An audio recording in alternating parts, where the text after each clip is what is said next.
What is good for kids? Because I like because some people will Treat argue. kids like miniature adults. When I was a kid, and I'm not saying all kids are going to be smart or all kids are going to be smart as me, but stop talking down to them.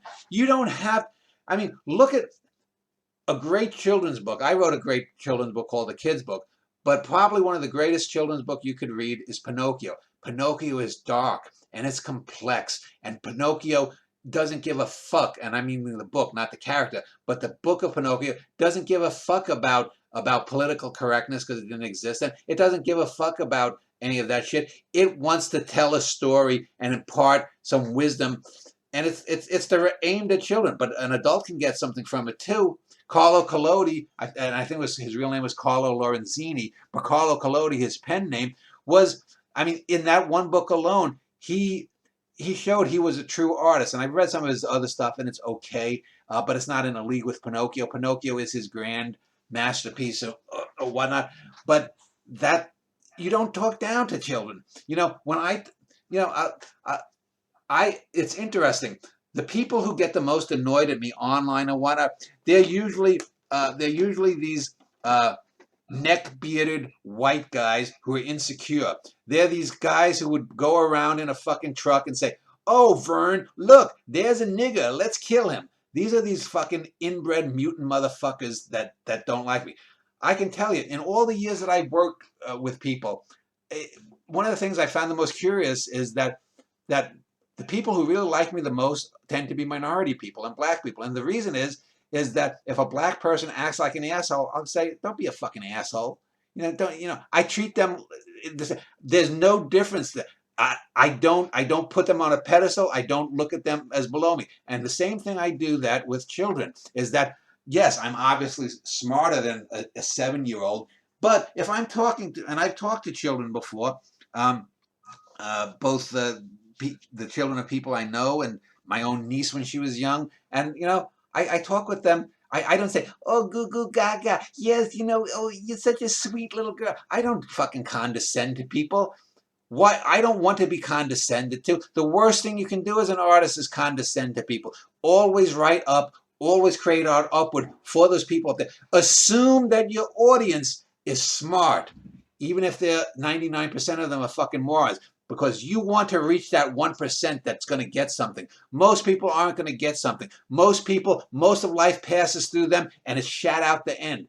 They don't, they are constitutionally incapable of getting it. I tell my wife, Jessica, who gets frustrated, I said, she'll say, "Why don't people get it? It's so easy for me or you." I said, "Yes, but we're the freaks.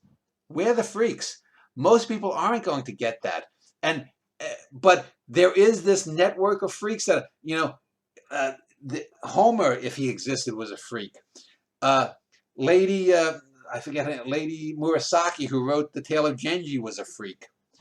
Uh, what's his name? The guy who wrote Don Quixote, he was a freak.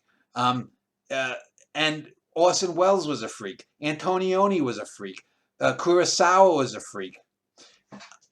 But again, it's the freak brigade that drags the rest of the knuckle draggers along, whether they like it or not. Because every generation, and I've said this many times before, so I'm repeating myself, is the same people who are going to write anonymously on something and say, "Oh, Dan Schneider sucks," this or whatnot.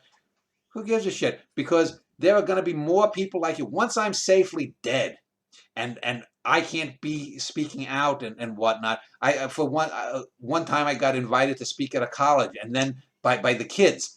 Most people who read Cosmoetica are teenagers, and most of them are young males like yourself.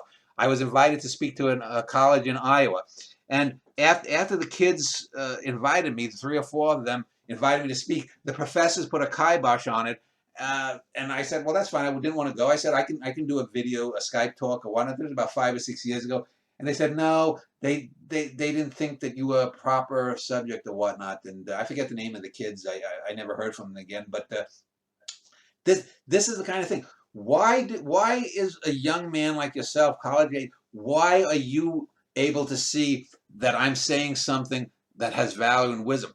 You haven't been indoctrinated yet. You've even said it. If when I replay this or whatnot, or you watch this on, you've even basically said that you have rebelled against being indoctrinated. Most people don't. They want to be lemmings. They want to be zombies. They want to just vote Democrat and Republican. They just want to be accepted. They just want to have someone have their hand on their penis while they have their hand on the penis of the guy behind them and circle jerk. This is Oh, absolutely. Like the tribalism is just it's freaky, man. It is freaky. Tribalism is such an awful thing. Like, I always reference Space Odyssey with that mhm, because you see all these apes and they're fighting over, the little river of water, mhm. and they're just apes. There's nothing really to fight about, and they're in these tribes, and we don't know why they're in the tribes. You know what I mean? And I see people act the same way. Like they have no intellectual capacity. They just bond with other people over minor reasons that really The- you shouldn't bond yeah. over. It's crazy. This is, I mentioned the divine inspiration fallacy. One of the things that I've noticed, and I noticed this at the Uptown Poetry Group, is people, when they believe that creativity is out there and that I'm divinely inspired, well, this creates a problem because if I'm going to the Uptown Poetry Group and in 20 times that I've gone, I've never written anything great, but I see that Dan has written at least 17 or 18 great poems out of 20 times, and the other 2 or 3 times it was just merely excellent. Well, Dan somehow is getting something from the cosmos, and because it's not dependent upon me, if Dan is pulling down great poems from the cosmos, there's less up there for me. And I'm going to resent Dan for that because he's taking something that I could have.